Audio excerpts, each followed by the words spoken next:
Hello and welcome to Empowered Parenting Community. Ken and I are here. We are so excited to have you join us. Today we're going to be talking about the belief behind the behavior and specifically about the mistaken goal, assumed inadequacy. So as we talked about a little bit last week, is that Alfred Adler and Rudolf Dreikurs believed and taught that all behavior is purposeful and that all behavior is communicating a need. So if we can look at our children's misbehavior as a way of communicating a need and figure out what that need is so that we can meet it, then we're less likely to have all of the behaviors that we don't wish for. So one of these goals is assumed inadequacy. And the first way to kind of figure out if this is what's going on for your child is to really check in and notice what feelings are coming up for you. So if you notice that you're feeling despair or hopeless or helpless or inadequate, then that might be a clue that this is what's going on. And if your child tends to react by giving up, if you tend to respond to your child's behavior by giving up or doing for them, like over helping and doing too much for them, or if you notice that you might be showing a lack of faith, and in return, you notice that your child is responding by retreating even further or by being passive, or you notice that there's no improvement or no response and they just avoid trying at all. If this is what you're noticing, then this could be a good clue that assumed inadequacy is the goal that your child is demonstrating. So if this is what seems to be going on for your child, then I want you to realize that the behavior or the belief behind this behavior is, I don't believe I belong. So I'll convince others not to expect anything of me. I am helpless and unable, and there's no use trying because I can't get it right. So this is the belief behind this behavior. So I encourage you to think of your child like holding up a big sign that says, don't give up on me. Show me a small step. So Ken, I know you had a story about when your daughter had demonstrated this belief behind the behavior. Can you share that?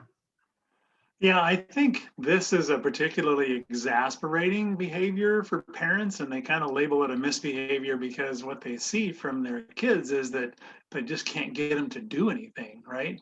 They're kind of stuck and they just can't seem to motivate them. And it sort of drives parents crazy. Like, I don't know what to do. And they've seemed like they've tried everything and nothing works. And they kind of like can't get them off the couch or can't get them out of bed. And they wonder if they're depressed and things like that. Right. And so I think like our story was that, even though we trained her a couple, 3 times on like how to do laundry, for example, like when we asked her to do laundry, we get this, like, I don't know what to do, or I don't know where to start. And if we're frustrated and angry about that kind of thing, then that sort of doesn't really help us move in the right direction. And so she isn't comfortable taking it on her own. And so it worked much better for us when we said, like, well, okay, let's kind of go over this again. Yeah, it's been a while and you might not remember the first thing to do or exactly how much, laundry soap to measure or whatever. And so we went over that stuff, and we just kind of took the approach of starting, over, and willing to go have some patience and work through that. And and just like the information that Dreiker suggested was just like, give me a small step, right? Here's how we get started. Here's the very first thing we do, right? We turn it on and we look for the right setting, and then we measure out some soap, and then that might be all they need to get over the hurdle and get started. So Right. right? And that goes hand in hand with, like you were explaining as well, like taking time for training. Like I was saying in my live, a lot of parents sometimes feel like their child should know how to do this. But we have to really ask ourselves, did we really go over and train them explicitly? So starting with verbal directions and then modeling for them how to do it. And then having them join us and doing it together and seeing that they're able to complete the skill on their own. But taking all of those steps to make sure that they're fully trained in how to complete the skill, right? Yeah, I think we forget as parents. It's really easy for us to fail to remember how long it takes to learn something new, especially things like this that are, totally new to us.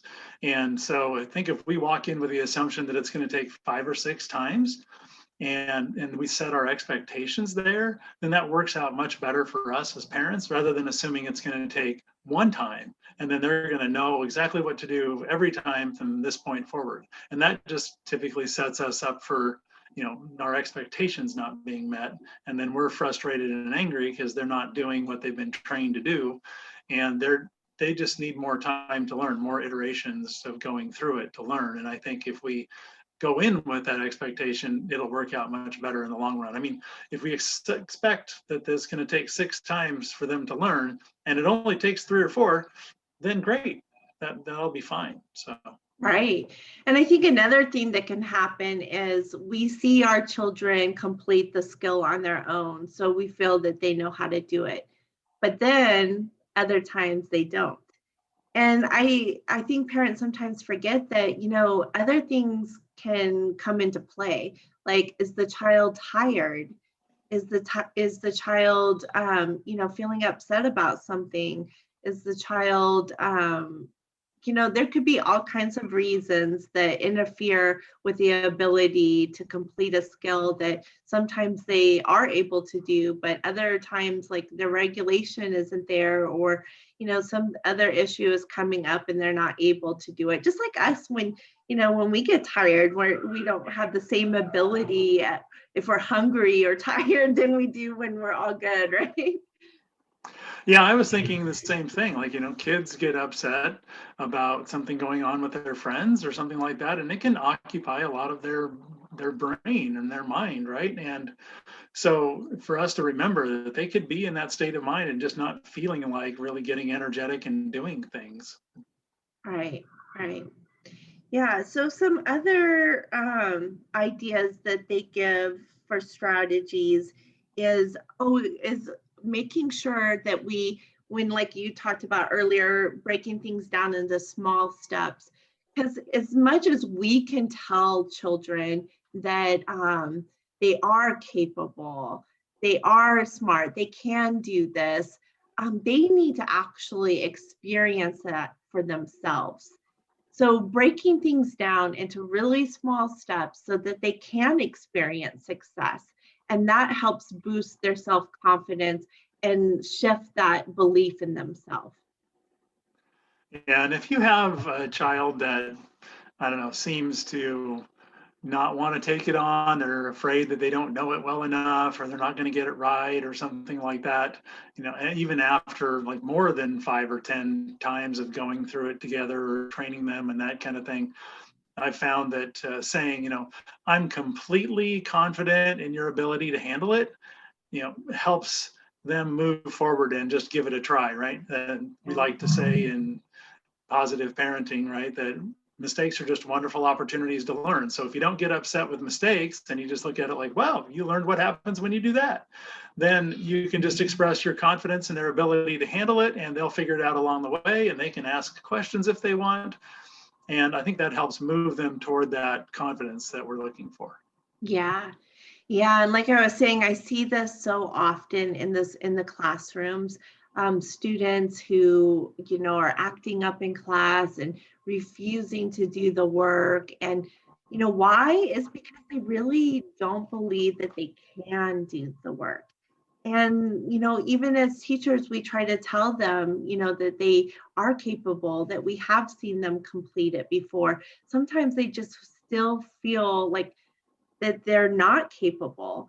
And so, like, just taking the 30 problems and breaking it down and just, expecting and encouraging them to just complete 5 problems so that they can see that they can be successful and complete, then that helps them get started and can further, end up finishing down the road. Yeah. Yeah. Yep. So, Yeah, for sure. yeah, and some other things that we talked about, right, is showing faith. Like you said in your statement, I have faith in you to complete this. That's another example. And then encouraging any positive attempt, no matter how small, right? And Yeah, really, and recognizing what they're working on that, or taking a small step or making some progress.